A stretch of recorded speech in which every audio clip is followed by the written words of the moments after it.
Hello everyone, स्वागत है आपका एनआर मैथ क्लासेस में। आज की जो हमारी क्लास है वो है रीट मेंस लेवल 2 और लेवल फर्स्ट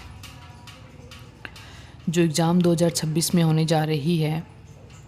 उसमें जो गणित सब्जेक्ट है उसके सिलेबस के अनुसार हम टॉपिक वाइज क्लासें इस चैनल पर डाल रहे हैं, जिसमें हमने 5 क्लास कंप्लीट कर ली है फर्स्ट टॉपिक की, और ये 6 नंबर की क्लास है।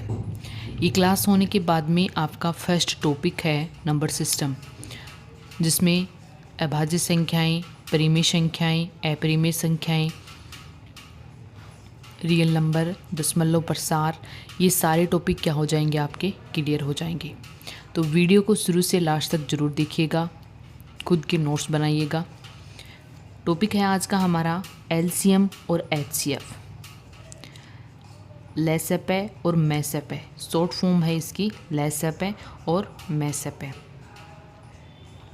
एचसीएफ यानी महत्तम समापर्ते और लेसेपे मतलब लघुतम समापर्ते। अब देखो, सबसे पहले देखते हैं हम एचसीएफ क्या होता है। किसी संख्या को महत्तम समापर्ते वह बड़ी से बड़ी संख्या है जो 2 या 2 से अधिक सभी संख्याओं को पूर्णतः विभाजित करती हो। क्या हो, अगर मान लीजिए आपके पास 2 या 2 से ज़्यादा संख्याएं हैं, अगर आपको पूछ ले उसका एचसीएफ क्या होगा, तो एचसीएफ वह बड़ी से बड़ी संख्या होगी, यानी बड़ी से बड़ी संख्या देखनी है आपको, बड़ी से बड़ी संख्या होगी जो उन सभी संख्याओं को क्या करे, डिवाइड करे या विभाजित करे या फिर पूरा पूरा भाग जाए। फॉर एग्जाम्पल देख लेते हैं हम। जैसे यहाँ पे हमें पूछे 15 व 25 का एचसीएफ। अब देखो 15 और 25 में हम देखें तो एक के अलावा देखो 2 का भी भाग नहीं जाता, 3 का भी नहीं जाता, 4 का भी नहीं जाता, 5 का।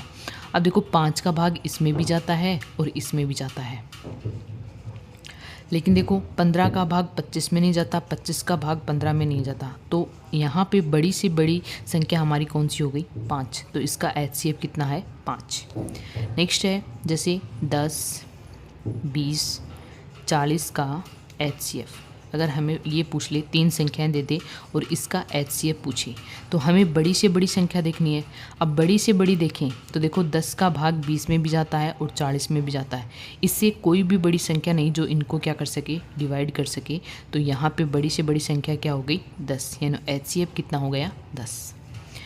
एक एग्जाम्पल और देख लेते हैं, जैसे 16, 22, 35 का एचसीएफ। अब देखो ऐसी कोई भी संख्या नहीं है जो 16 को भी डिवाइड करे, 22 को भी डिवाइड करे और 35 को भी डिवाइड करे, और बड़ी से बड़ी ऐसी कोई भी संख्या नहीं है। तो इनका एचसीएफ क्या होगा, 1 होगा। इनका एचसीएफ क्या होगा, 1 होगा। इस प्रकार से हम एचसीएफ निकाल सकते हैं। एचसीएफ क्या होता है, बड़ी से बड़ी संख्या जो दी गई संख्याओं को क्या कर सके, डिवाइड कर सके, चाहे 1 हो, 2 हो, 3 हो या 3 से भी अधिक हो। नेक्स्ट पॉइंट है हमारा भाजक या फिर अपवर्तक। अपवर्तक देखो, या फिर इसे क्या बोलते हैं, डिवीज़र या फिर फैक्टर। फैक्टर है देखो हम किस प्रकार से करते हैं, ऐसी संख्या जिसका किसी बड़ी संख्या में पूरा पूरा भाग चला जाए भाजक कहलाती है। यानी क्या कहलाते हैं, भाजक। ऐसी संख्या जो बड़ी संख्या में पूरा पूरा क्या चला जाए, उसका भाग चला जाए, तो वो क्या हो जाएगा, हमारा भाजक, यानी क्या हो जाएगा, डिवीजर हो जाएगा। अब देखो यहाँ पे बराबर भी हो सकती है, जो संख्या हमें दी गई है उस संख्या का स्वयं में तो भाग जाता ही है, तो वो संख्या बराबर भी हो सकती है, कहलाती है। देखो प्रत्येक संख्या स्वयं का अपवर्तक या फिर भाजक होती है। मान लीजिए हमारे पास 2 संख्या है, तो हमें पता है वो स्वयं का भाग उसमें जाता है, 2 का 2 में भाग जाता है, तो वो खुद का क्या होगी, भाजक होगी। फॉर एग्जाम्पल देखिए, जैसे मान लीजिए हमें पूछ ले कि 27 के फैक्टर कीजिए, यानी 27 के भाजक। अब देखो हम 27 के भाजक करें तो सबसे पहले इसमें 1 का भी भाग जाता है, 2 का नहीं जाता लेकिन 3 का जाता है, 4 का भी नहीं जाता, 5 का भी नहीं जाता, 6 का भी नहीं जाता, 7 का भी नहीं जाता, 8 का भी नहीं जाता, और किसका जाता है? 9 का जाता है। ऐसे ही किसका जाता है इसके अलावा? 27 का। कितने फैक्टर हो गए इसके? 4 फैक्टर हो गए। अब इसमें देखो फैक्टर क्या होते हैं, एक भाग जाना चाहिए, दी हुई संख्या में इसके क्या जाना चाहिए? भाग जाना चाहिए। फॉर एग्जाम्पल मान लीजिए हमारे पास हो जाए यहाँ पे 44, तो इसके फैक्टर हम क्या क्या करेंगे? देखो इसके भाजक कौन कौन से हो जाएंगे? एक तो इसमें 1 का भाग जाएगा, ठीक है, 2 का जाएगा, एक 3 का नहीं जाएगा, 4 का भी जाएगा, 5 का भी नहीं जाएगा, 6 का भी नहीं जाएगा, 7 का भी नहीं जाएगा, 8 का भी नहीं जाएगा, 9 का भी नहीं जाएगा, 10 का भी नहीं जाएगा। इसके आगे इस कम में क्या किसका भाग जाएगा? 11 का जाएगा। और इसके अलावा किसका भाग जाएगा? 44 का इसमें भाग जाएगा। तो ये स्वयं का क्या है? स्वयं ही एक क्या है? फैक्टर है। जो संख्या हमें दी गई है वो स्वयं क्या होती है? उसका भाजक होती है। तो ये हो गया हमारा भाजक। अब देखो नेक्स्ट पॉइंट है, बहुत ही इम्पोर्टेंट है और बहुत ही आपने कम पढ़ा भी होगा। क्या है? सहअभाज्य संख्याएं। अब हमें पता है कि अभाज्य संख्याएं क्या होती है, लेकिन हमें ये नहीं पता कि सहअभाज्य संख्याएं कौन सी होती है, जिसे दूसरा नाम क्या है? सापेक्षित अभाज्य संख्याएं, को प्राइम नंबर या रिलेटिवली प्राइम नंबर क्या होते हैं। अब देखो हमें पता है कि प्राइम नंबर कौन कौन से होते हैं। प्राइम नंबर वो होते हैं जिसमें एक और स्वयं के अलावा किसी भी संख्या का भाग नहीं जाता। तो मैं यहाँ पे एक बार लिख देती हूँ, जैसे अभाज्य संख्याएं हमारी कौन सी होती है। अगर आपने अच्छे से टॉपिक पढ़ा है तो आपको पता भी होगा कि अभाज्य संख्याएं कौन कौन सी होती है। एक तो होती है 2, एक होती है 3, एक होती है 5, 7, 11, 13, इस प्रकार से डिस। अब देखो यहाँ पे हमें पूछा है सहअभाज्य संख्याएं। सहअभाज्य संख्याएं मतलब है ऐसी दो संख्याएं जिनका HCF क्या हो? 1 हो। अब देखो HCF 1 होने का मतलब है कि उन संख्या को अगर हम किसी और संख्या से डिवाइड करें तो उसका भाग नहीं जाता। फॉर एग्जांपल देखो, जैसे मैं यहाँ पे आपको एग्जांपल देख के बता देती हूँ। जैसे एक हो गया 16 और एक हो गया 9। अब देखो 16 में जिस फैक्टर का भाग जाता है वो 9 में नहीं जाता, और 9 का जिस फैक्टर का भाग जाता है वो 16 में नहीं जाता। तो इनका HCF कितना है? 1 देख लीजिए, जैसे 4 और 9 हो गया, 1 हो गया, 2 और 3 हो गया, 1 हो गया, 3 और 5 हो गया, 1 हो गया, 5 और 9 हो गया। तो यहाँ पे देखो अगर हम इनके फैक्टर करें तो अलग अलग आएंगे। अब इनमें कोई भी फैक्टर कॉमन नहीं है, तो इनका HCF कितना है? 1 है। 1 होने के कारण इन्हें क्या कहते हैं हम? सहअभाज्य संख्याएं। तो ऐसी दो संख्याएं जिनका HCF क्या हो? 1 हो, उन्हें क्या कहते हैं? सहअभाज्य संख्या कहते हैं। क्या कहते हैं? सहअभाज्य संख्याएं, को प्राइम नंबर्स। नेक्स्ट पॉइंट है हमारा एलसीएम बताना है यहाँ पे। लघुत्तम समापत्ति। लघुत्तम समापत्ति देखो क्या डेफिनेशन होती है। वह छोटी से छोटी, देखो हमने महत्तम समापत्ति में बड़ी से बड़ी देखी थी, लघुत्तम समापत्ति में छोटी से छोटी देखनी है, जो दी गई संख्या द्वारा पूर्णतः विभक्त हो। यानी दी गई संख्या द्वारा क्या हो? पूर्णतः विभक्त हो, तो उसे क्या कहते हैं? लघुत्तम समापत्ति कहते हैं। फॉर एग्जाम्पल देखो, एक एग्जाम्पल देख लेते हैं हम। जैसे हमें पूछे 5 और 8 का एलसीएम। अब 5 और 8 का एलसीएम देखना है हमें, तो यहाँ पे देखो 40। अब देखो वहाँ पे तो हम क्या कर रहे थे? छोटी से छोटी संख्या। वहाँ पे तो देखो क्या कर रहे थे कि HCF का भाग है वो दी गई संख्या में जाना चाहिए, लेकिन यहाँ पर दी गई संख्या का भाग LCM में जाना चाहिए। 5 का भाग भी 40 में जाता है और 8 का भाग भी 40 में जाता है, और ये छोटी से छोटी संख्या है। नेक्स्ट है जैसे 2, 6, 8 का LCM। तो इनका क्या हो जाएगा? LCM देखो यहाँ पे कितना हो जाएगा? अगर हम देखें तो कितना हो जाएगा? 24। यानी 24 ऐसी संख्या है छोटी से छोटी जिसमें इन संख्याओं का क्या जाता है? पूरा भाग जाता है। तो ये क्या हो जाएगी? 24 क्या हो जाएगा? यहाँ इन तीनों संख्याओं का LCM हो जाएगा। नेक्स्ट क्वेश्चन है देखो यहाँ पे, यूक्लिड विभाजन प्रमेय का, यूक्लिड डिवीजन लेम। अब देखो यहाँ पे ये जो प्रेमिका है ये क्या होती है, यूक्लिड विभाजन प्रेमिका क्या होती है। तो देखो क्या होता है, भाज्य क्या होता है, वो भाजक गुणा भाग प्लस शेषफल के इक्वल होता है। ये मैंने आपको पहले भी बताया था, भाज्य क्या होता है, भाजक क्या होता है, भागफल क्या होता है और शेषफल क्या होता है। तो यहाँ पे देखो एक बार फिर से देख लेते हैं हम। जैसे हमारे पास ये है कोई भी संख्या है, जैसे 215, इसमें हम 2 का भाग दे रहे हैं, तो 2 तो हमारा क्या है यहाँ पे भाजक, और ये क्या है 215, ये है भाज्य। यहाँ पे जो भी मान आता है वो क्या होता है भागफल, और अगर भाग देने पे जो भी मान हमारा यहाँ पे बचता है उसे क्या बोलते हैं शेषफल। तो जो यूक्लिड विभाजन ये प्रमेय है ये क्या कहती है कि भाज्य है वो भाजक गुणा भागफल प्लस शेषफल के क्या होता है इक्वल होता है।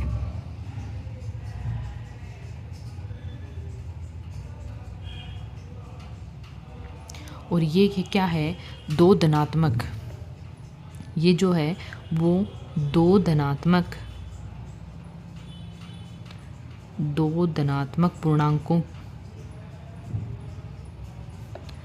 धनात्मक पूर्णांकों के HCF ज्ञात करने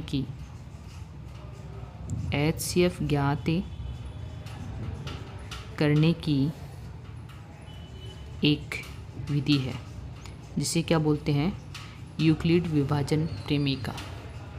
ठीक है, अब देखो फॉर एग्जांपल हम यहाँ पे एग्जांपल देख लेते हैं कि किस प्रकार से हम क्या कर सकते हैं यूक्लिड विभाजन प्रेमिका से HCF निकाल सकते हैं। तो यहाँ पे देखो एक तो है 280 और 735 का HCF ज्ञात करो।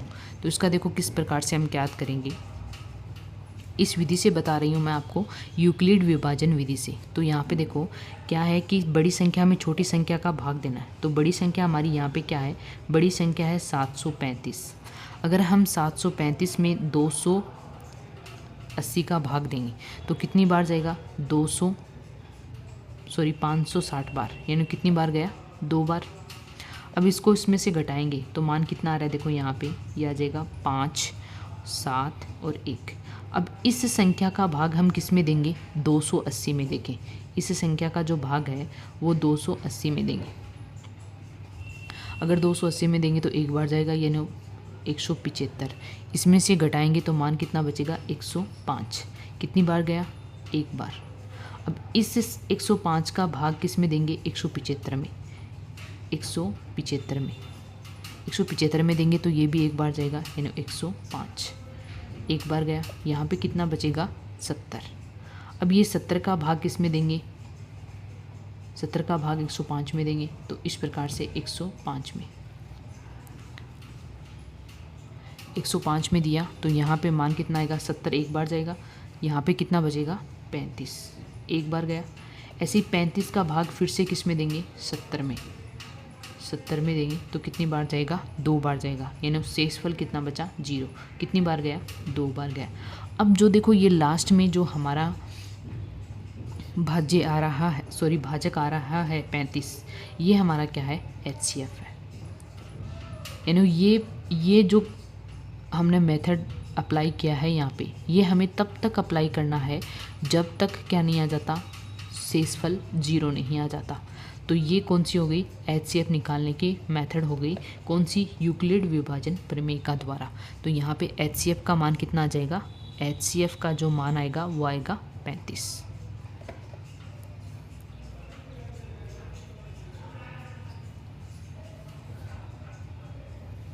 नेक्स्ट क्वेश्चन है, देखो यहाँ पे नेक्स्ट है 91, 26, 116 का HCF ज्ञात कीजिए। अगर आप यूक्लिड विधि द्वारा ये इसका HCF नहीं ज्ञात करना चाहते तो देखो किस प्रकार से हम ज्ञात कर सकते हैं। सबसे पहले हमें यहाँ पे इसके क्या करने हैं, फैक्टर करने हैं। तो देखो किस प्रकार से फैक्टर करेंगे। सबसे पहले 91 को हम क्या लिख सकते हैं, 91 को हम लिख सकते हैं 13 गुणा 7। 26 को क्या लिख सकते हैं 13 गुणा 2। 116 को हम क्या लिख सकते हैं 29 गुणा 4। अब देखो कोई भी फैक्टर हमारा यहाँ पे ऐसा नहीं है जो कॉमन आ रहा हो। क्या कोई छोटा यहाँ पे सबसे कोई बड़ा ऐसा फैक्टर है जो कॉमन आ रहा नहीं आ रहा, तो इनका HCF कितना हो जाएगा, HCF कितना हो जाएगा यहाँ पे 1, HCF क्या हो जाएगा 1 हो जाएगा। या फिर देखो कैसे निकालते हैं, यहाँ पे क्या है 26 सबसे छोटी है तो उसको क्या करेंगे 91 में भाग देंगे और 116 में भाग देंगे और फिर देखेंगे कि HCF का मान क्या रहा है। अगर आप क्या करना चाहो यूक्लिड विभाजन विधि से ज्ञात करना चाहो, लेकिन मुझे तो लगता है ये तरीका बहुत ही बेस्ट है क्योंकि वहाँ पे बहुत ज़्यादा भाग डिवाइड करना पड़ेगा, बहुत कैलकुलेशन वाला मेथड है यूक्लिड विभाजन वाला। तो इससे आप क्या कर सकते हो, इस टाइप के फैक्टर कर सकते हैं हम। कॉमन कुछ भी नहीं आ रहा है इसमें 1, तो HCF कितना हो जाएगा 1। नेक्स्ट है 3, 12, 15 का HCF व LCM ज्ञात कीजिए। तो यहाँ पे देखो हमें 3, 12 और 15 का LCM ज्ञात करना है और एक क्या ज्ञात करना है HCF ज्ञात करना है।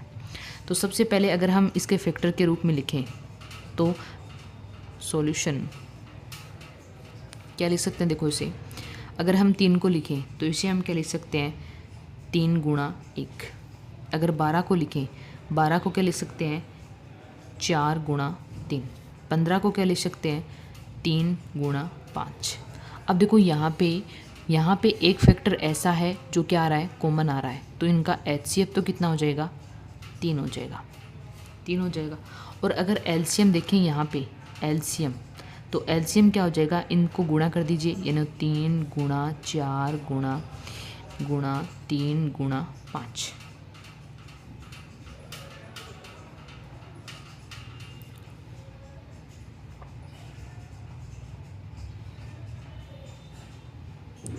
सॉरी इस प्रकार से नहीं, जो कॉमन आ रहा है उसको यहाँ पे छोटी से छोटी संख्या लेनी है, तो कितना हो जाएगा 3 गुणा 3 और 4 गुणा 5, यानी यहाँ से मान कितना आ जाएगा हमारा 60।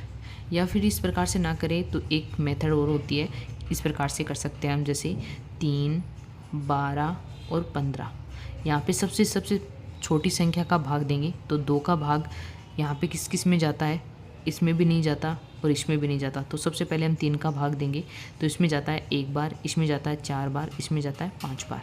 फिर हम क्या करेंगे 4 का भाग देंगे 1 बार, 1 बार, ये कितने 5 बार। फिर हम 5 का भाग देंगे तो इसमें 1 बार, 1 बार और 1 बार। इस प्रकार से हमारा शेषफल कितना बच गया 1।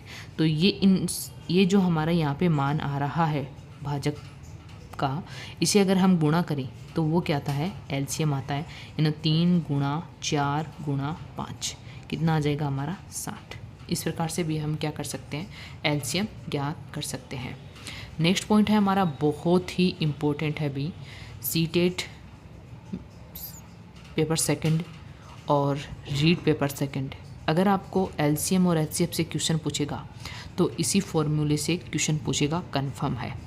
अब आप देख लीजिए यहाँ पे क्या होता है, हमें यहाँ पे पहली संख्या और अगर दूसरी संख्या को गुणा करें तो उन दोनों का गुणा LCM गुणा HCF के बराबर आता है, LCM गुणा HCF के बराबर आता है। फॉर एग्जाम्पल देखो, एग्जाम्पल देख सकते हैं हम। फॉर एग्जाम्पल मान लीजिए हमें 2 संख्याएं दे रखी है, एक दे रखी है 12 और एक दे रखी है 14। अब देखो यहाँ पे हम 12 को क्या लिख सकते हैं, 12 को लिख सकते हैं 2 गुणा 6 और 14 को क्या लिख सकते हैं 2 गुणा 7। तो यहाँ पे देखो हमें पता है कि इनका HCF कितना आएगा 2, ठीक है। अगर हम इनका क्या निकालें LCM निकालें तो LCM कैसे निकालेंगे 12 और 14, सबसे पहले इसे 2 से डिवाइड करेंगे तो ये हो जाएगा 6 और ये जाएगा 7। फिर किससे 3 से डिवाइड करेंगे या फिर 2 से करेंगे तो ये हो जाएगा 3 और ये हो जाएगा 7। फिर 3 से डिवाइड करेंगे तो ये 1 और ये 7। फिर 7 से डिवाइड करेंगे तो 1 1। तो इनका जो LCM है, LCM कितना आएगा 2 गुणा 3 गुणा 7, यानी मान कितना आएगा यहाँ से 84। अब देखो ये फॉर्मूला क्या कहता है कि अगर इन दोनों संख्याओं को गुणा करें तो वो किसके गुणा के बराबर आएगा, LCM और HCF के गुणा के बराबर आएगा। तो सबसे पहले इन दोनों संख्याओं को गुणा कर लेते हैं, यानी 12 गुणा 14। तो 12 गुणा 14 कितना होता है 168। LCM और HCF को गुणा कर लेते हैं, ये फर्स्ट गुणा सेकंड संख्या हो गई। अगर हम LCM और HCF को गुणा करें तो ये हो जाएगा 2 गुणा 84, तो इसका मान भी कितना आता है 168। तो देखो ये फॉर्मूला बिल्कुल क्या कह रहा है, ट्रू है कि अगर दो संख्याएं दे रखी है और उन दोनों संख्याओं का जो गुणनफल होगा वो एलसीएम और एचसीएफ के बराबर होगा। अब देखो इसे क्वेश्चन किस प्रकार से पूछा गया है। ये जो क्वेश्चन है वो रीट में पूछा गया क्वेश्चन है। यहाँ पे देखो हमें दे रखा है 2x² y³ z², 3x1 y⁻²z, 5xyz का एचसीएफ व एलसीएम ज्ञात कीजिए। यहाँ पे हमें क्या ज्ञात करना है, एलसीएम और एचसीएफ। देखो जब भी एचसीएफ ज्ञात करते हैं, एचसीएफ ज्ञात करेंगे तो इसका, तो देखो यहाँ पे हम एचसीएफ ज्ञात करेंगे तो यहाँ पे जो कॉमन फैक्टर है सबसे पहले वो लेंगे। अब देखो कॉमन फैक्टर क्या है, 2 3 5 तो कॉमन है नहीं, यहाँ पे नहीं है, बिल्कुल नहीं है। एक्स कॉमन है, वाई कॉमन है, जेड कॉमन है। अब देखो यहाँ पे जो एक्स कॉमन है तो इसकी मिनिमम पावर कितनी है, 1 है। ये तो 2 अधिकतम है, मिनिमम कितनी है, 1। वाई की पावर देखें, मिनिमम कितनी है, 1। जेड की देखें तो जेड की मिनिमम पावर कितनी है, 1। तो ये तो क्या हो गया, एचसीएफ। नेक्स्ट है एलसीएम। एलसीएम हमें पूछे तो एलसीएम देखो जो कॉमन आ रहा है उसकी मैक्सिमम पावर लेनी है। एलसीएम में कितनी ली थी, मिनिमम पावर, क्या ली थी, मिनिमम पावर, और इसमें क्या लेनी है हमें, मैक्सिमम।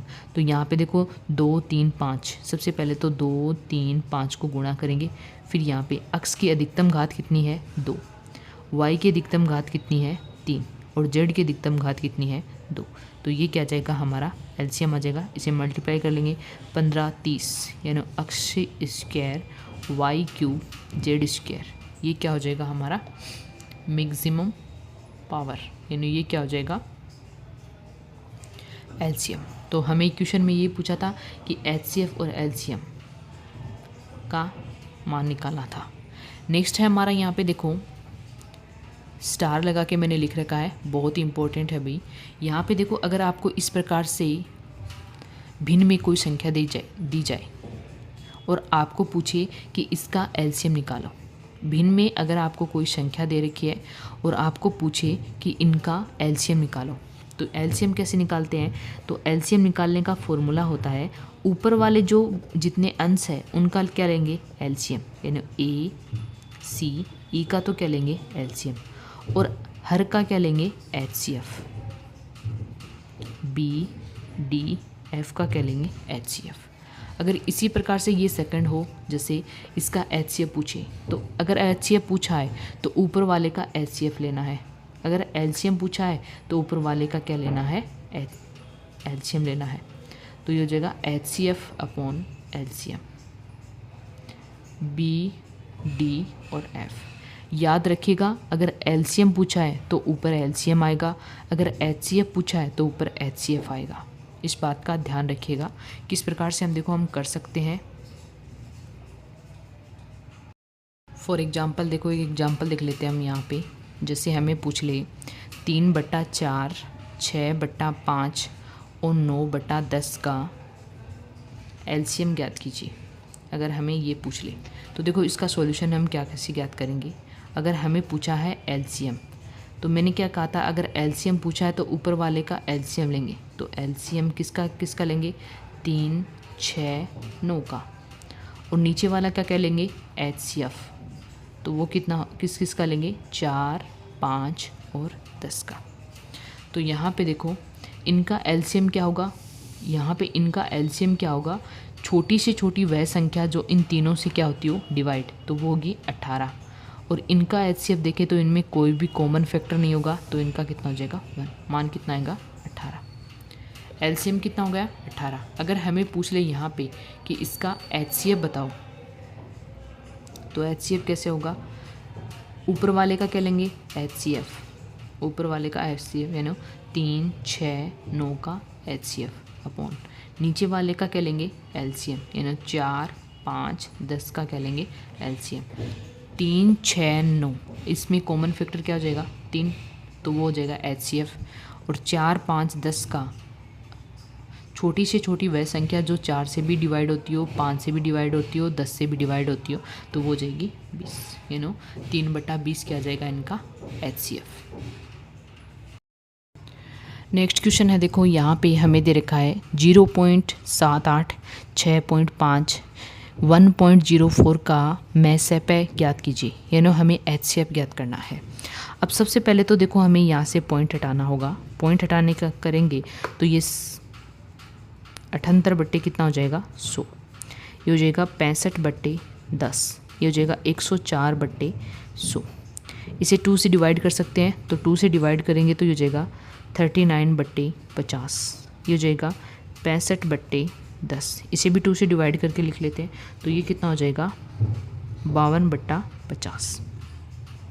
अब इनका हमें क्या निकालना है का HCF।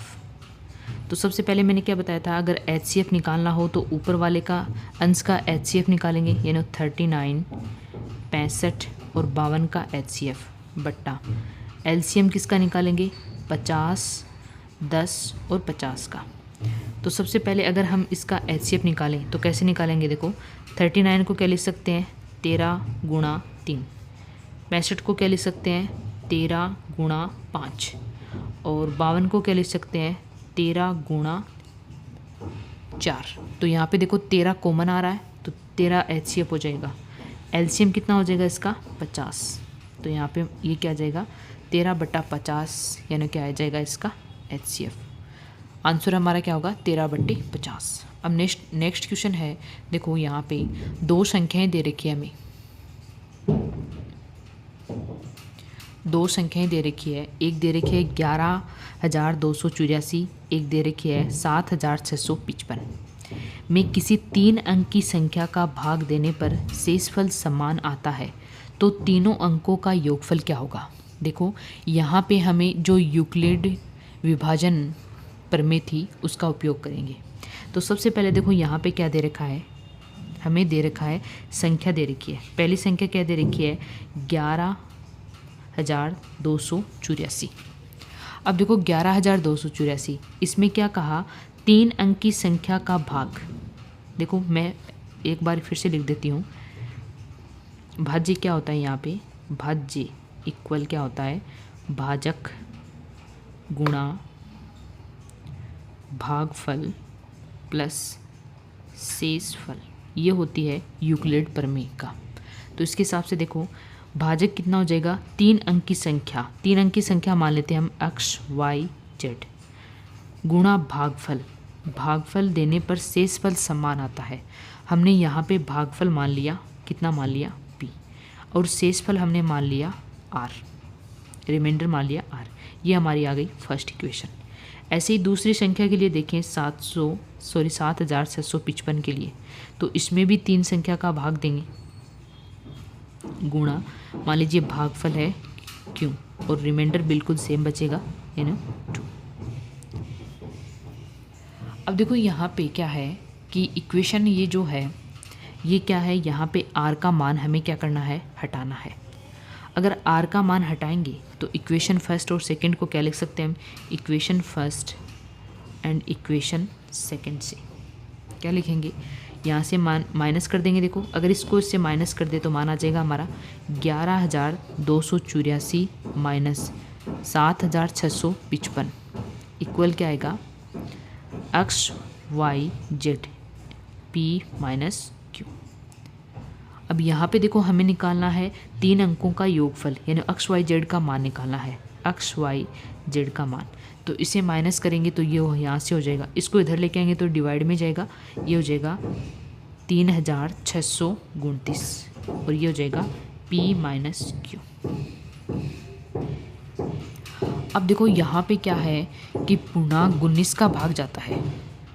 अगर हम यहाँ पे क्या करें, सिर्फ और सिर्फ किसका भाग जाता है 19 का भाग, यहाँ पे 19 का भाग जाता है और किसी भी संख्या का इसमें भाग नहीं जाता, सिर्फ और सिर्फ किसका भाग जाता है 19 का। अगर हम इसमें 19 का भाग दें तो मान कितना आएगा 191। अब देखो यहाँ से हमें क्या पूछा है, तीनों अंकों का योग पूछा है, यहाँ पे तीनों अंकों का योग करेंगे। एक्स वाई जेड का मान कितना गया 191। तो तीनों अंकों का योग, यानी हमें यहाँ पे जो अंक आए हैं उनका योग करना है। 1 + 9 + 1 कितना हो जाएगा यहाँ पे 11। ऑप्शन नंबर सेकंड हमारा क्या हो जाएगा, करेक्ट हो जाएगा। नेक्स्ट क्वेश्चन है, देखो यहाँ पे दो संख्याओं का LCM 84 व HCF 21 है। दो संख्याएं 1:4 में हो तो बड़ी संख्या ज्ञात करनी है। तो यहाँ पे देखो दो संख्याएं कौन कौन सी हो जाएगी, एक तो हो जाएगी x और एक हो जाएगी 4x। अब हमें पता है इनका LCM कितना दे रखा है 84 और HCF कितना दे रखा है 21। हमें पता है कि अगर फर्स्ट संख्या एंड सेकंड संख्या को गुणा करें तो इनका मान LCM गुणा HCF के बराबर आता है। ये फॉर्मूला मैंने अभी आपको बताया था। तो इन दोनों को गुणा करेंगे तो ये कितना हो जाएगा 4x² = 84 गुणा 21।